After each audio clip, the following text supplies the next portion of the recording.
Welcome back. We are covering 20 critical reasons your business will need to accept cryptocurrency soon. Is your business ready?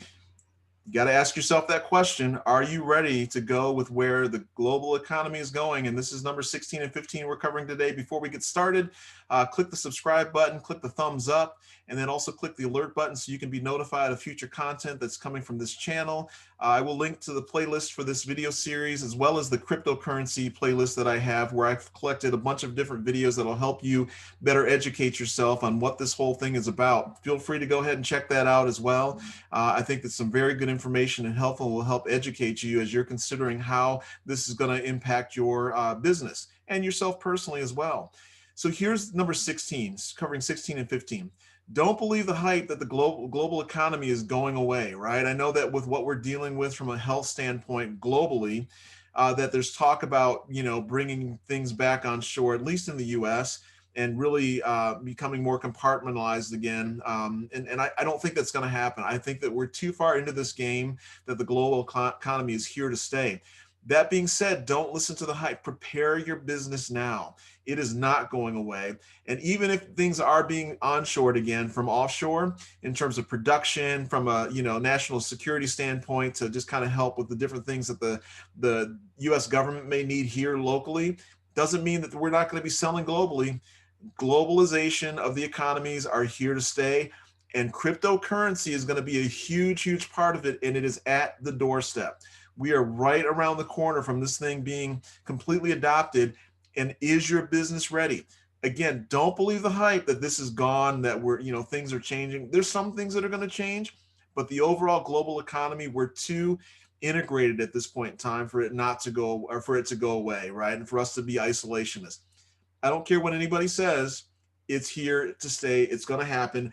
And you've got to prepare your business to make sure that you can accept the way that customers want to pay you and figure out how you're going to pay, right? The next point that I'm going to talk about here is going to also address a different thing that I think is going on, that no one necessarily likes to talk about, but it's happening. And especially since the beginning of 2020, it is happening. And we're going to cover number 20 or number 15 here. The country's fiat currency is losing value, and so is the US dollar fiat currency. Fiat currency is basically the paper dollars that are printed, right? It's a currency, it's not money, right? And so what that means is that you have heard the news stories in terms of these relief packages that the government and the Federal Reserve and the Treasury are putting together to help deal with our issue that we're dealing with. I don't like to say it because it hurts you in terms of searchability, but you see what's happening here. In this year alone, we've basically put on the books of the U.S. government in terms of debt what it's taken us since 1920 to accumulate. That long. It's taken us 100 years to accumulate the debt that we have had. And again, in 1 year, we've basically almost doubled it. It's unbelievable. The stats are out there. You can do the research on this. But what that does is and it's not technically printing money, right? They're allowing the banks, the Federal Reserve allows the banks to borrow money, which is in essence printing money. I'll let you do your whole research on that. Maybe I'll cover a series on how this whole thing works. But again, what it does is it devalues the dollar, right? And so the buying power of the US dollar that your business or that you have on an individual level, it doesn't get as much. And there's statistics out there that shows what you could buy back in 1945 to 1950, right, as compared to what you can buy now.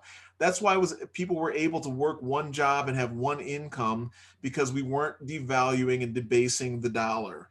And that's happening, and it's growing, and we're not even close to being done yet because we haven't dealt with our current situation. So again, this is something that you need to really seriously think about in terms of not only why you want to accept it for your business, but there's a store of value that things like gold and silver and precious metals and also cryptocurrency can potentially have that will help protect your business and what the value of the money that you're earning is. Brazil, Venezuela, Zimbabwe, the Weimar Republic in Germany. Do some research in terms of what happens when hyperinflation takes place and why people flock for gold or for a stable currency, because as soon as you're paid in something, you could lose the value by half, depending on what the inflation rate is. So this is coming, and you need to do your own due diligence in terms of what cryptocurrency will best protect you from losing value. And again, the US dollar is not immune. I know we live in a great country. I'm not arguing that, but we're not doing things wisely here, and we're putting ourselves in the position to potentially fail. And you need to protect your business now. You can't be reactionary, especially if we get into a hyperinflation situation. And I'm not saying it's going to happen, but I'm telling you, there's a lot of signs in there saying that it potentially could after we go through deflation. So that being said, I'm going to end the video here. Do me a favor, click the thumbs up, click the subscribe button, click the alert button so you're notified of future content. Share this video and the playlist in the description with other people, and we will talk to you at the next video.